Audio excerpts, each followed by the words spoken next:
I've played a lot of turn-based games recently that have excellent pacing. Inkbound is the best example of turn-based pacing done right I've played recently. The action is quick, turns are performed swiftly, and when everyone's turn is over, the game plays out the enemy moves and then you're straight back into the action after that. There's essentially zero delay in the transition and as much uptime as possible. Civilization is also excellent at this. Civ 6 games take hours, but the only thing that will ever slow down the pace of the game is how long it takes you and your friends to make your turns. As soon as your turns are over, the game plays out the transition, and then we're back to the decision making. Coming from playing turn-based games with quick pacing, it's almost frustrating playing through For the King 2 alone or with friends. There's a myriad of design choices or gameplay issues that hinder the pacing. One of the biggest I've noticed is a slight delay between turns both in combat and in the overworld. There's almost a kind of hitch with the transition between two people's turns, definitely most noticeable in the overworld. This excludes the world changing around you and the movement roll as well. It feels like the hitch is separate to those two mechanics. Right now, I'll put this down to placebo or impatience, as it might not be the case for everyone's experience, but prolonging the transition between people's turns is frustrating whether intentional or not. The other design elements that can destroy pacing stem mostly from how the UI works, or in this case, doesn't work. For example, how it limits your camera movement during the turn transition. For the King 1 had some frustrating limitations when it came to the UI, mainly in how players whose turn it wasn't were limited in its utilization. For example, not being able to perform certain actions within the UI if it wasn't your turn. Those issues return in For the King 2, and this was one element I figured was almost certain to be streamlined, and it's devastating that it hasn't been. For the King 2 also includes some bugs with the UI. If a player is performing an action in the same market as another, then the player whose turn it isn't can be kicked out of the market or have the UI jitter a little bit. The UI problems don't stop there, however, as so many of the attributes, mechanics, or systems fail to be explained in the moment you need them to be. Instead, you'll have to defer to the encyclopedia, which may or may not have the explanation you're looking for. And one of the biggest issues that returns from the original is not being able to see what I have equipped when the party is sorting gear at the end of a fight. I don't want to know what they have on. I want to know what I have on so I can have input in the discussion and see if it's the piece of gear that I want. You also can't pull up your inventory in combat scenarios either. You have to wait until the fight is over. There are more frustrations I have with the UI, but I don't want to ramble on.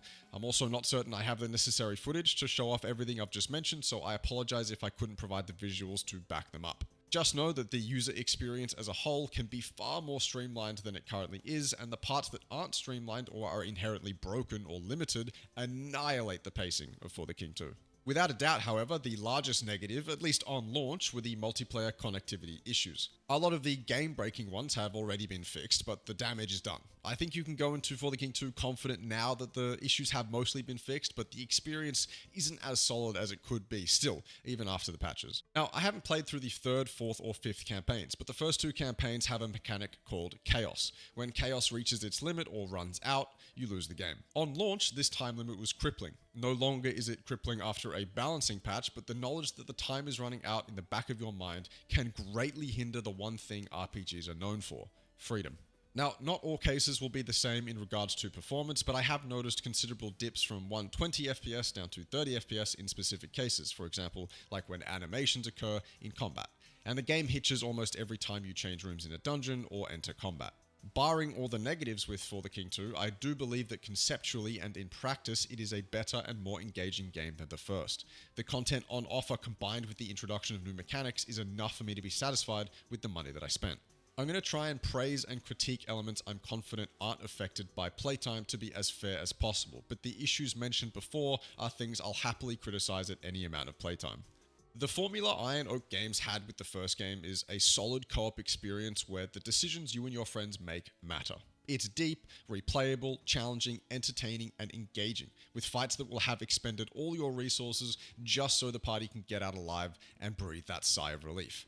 That's what this game excels at: engaging all players with teamwork in a cooperative environment. This time round, the overworld is far more beautiful than it was previously, and while my mega high digital vibrance destroys visual clarity at dusk and dawn, the detail is clear and so is the art direction. Unfortunately, I can't say that about some of the enemies. While some enemies look detailed and naturally fit into the environment, others, like ghosts or slimes, often feel out of place or aesthetically weak. The visual spectacle, on the other hand, has definitely been improved from the previous game, with the introduction of tiles in combat now allowing for the floor to become flooded with multiple elemental effects. Speaking of combat tiles, they are the biggest addition to combat in the sequel, and I am a big fan. Usually, I'm a bit iffy on having combat tiles, as sometimes it can make things messier than they should be, but the execution of this mechanic in For the King 2 works beautifully. The mechanics the tiles bring to the table are simple, understandable, and most importantly, useful. One of the most useful being the ability to protect your long-range DPS characters if the player in front has a shield. Because of mechanics like this,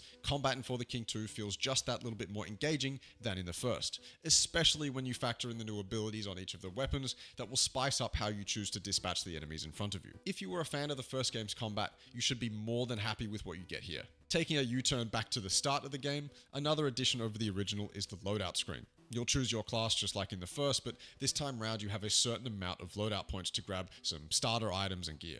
This addition sets the tone for the campaign, but also allows for a smoother beginning to the run. I'm a fan of this. It's a balanced system that plays into the motif of freedom and choice. Traits are the other big choice you have at the loadout screen, granting permanent buffs lasting the whole run, and these are what you and your teammates will need to deliberate on. This, again, is a fantastic and balanced addition. So far, the impact of the loadout and trait systems feels subtle, but it's clearly impactful, especially in the early game, and obviously your trait choice stays with you the whole game. The RPG mechanics in For the King 2 are extremely similar to the first. Bar a few minor additions and changes to some adjacent systems, it should all feel very similar. Is this a bad thing? No. The systems that they had in place for the first one are great, and they are great here too. Getting upgrades for your kit in For the King 2 is always exciting, and the stat lines on these pieces of gear seem to mean a lot more in For the King 2 than they might in another game that just throws pieces of gear at you without reason. You really do have to fight for gear in this game, and when you get that upgrade, it means something. It puts an emphasis on encounters and decisions because the accumulation of stats, resources, and gear is incredibly important. I don't feel confident in my playtime to speak on build variety or the full depth of RPG content for the King 2. I have no idea what mechanics await me in the coming campaign, so giving a conclusive statement would feel kind of disingenuous. However, so far, I've loved the pursuit of gear. I've loved that feeling of that power spike, and I've loved the nuance that I've experienced. And one last thing on this topic. Role-playing game isn't a term used unceremoniously here. Just like in the first, your characters all play roles. Tank, DPS, support, healer, etc. And the excitement comes from utilizing these classes' strengths to fulfill those roles.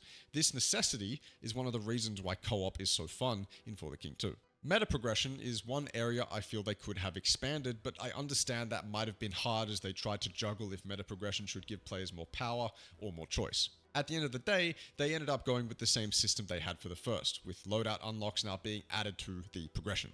I was okay with this system in the first game, and even though it's not the most expansive progression system to ever be seen in a game like this, the core idea of providing players with more choice rather than more power makes total sense and works just fine. One of these unlocks provides access to more types of random encounters and buildings in the run, and I'd love to talk about the variety of encounters during the overworld and the hijinks you and your friends can get up to rolling the dice at every conceivable opportunity, but to truly do justice to that variety, I'd need to unlock them all and complete each campaign. And I'm not just going to turn the difficulty down to Apprentice and slap myself silly with loadout points to do that.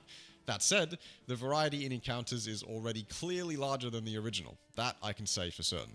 In my time playing For the King 2, it's clear that not necessarily would more time in the oven have helped, but rather that core elements are in need of reworking or overhauling, like the UI and the chaos time limit. It's hard to recommend this one to people who weren't a fan of the first, but I do believe that some groups of people who pick this, or the original up for that matter, will have a great time.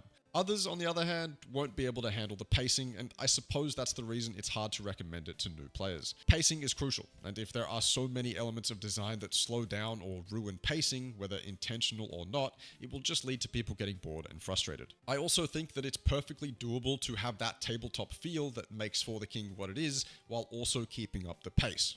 This is one that I'd love to discuss in the comments because I feel like there's potential for a wide-ranging spectrum of opinions here, so please, if you have anything to say, I'll do my best to respond to it, just chuck it in the comments. Either way, thank you so much for watching, I hope you found it helpful. Twitter and Twitch are right there and in the description, subscribe, and I'll see you later.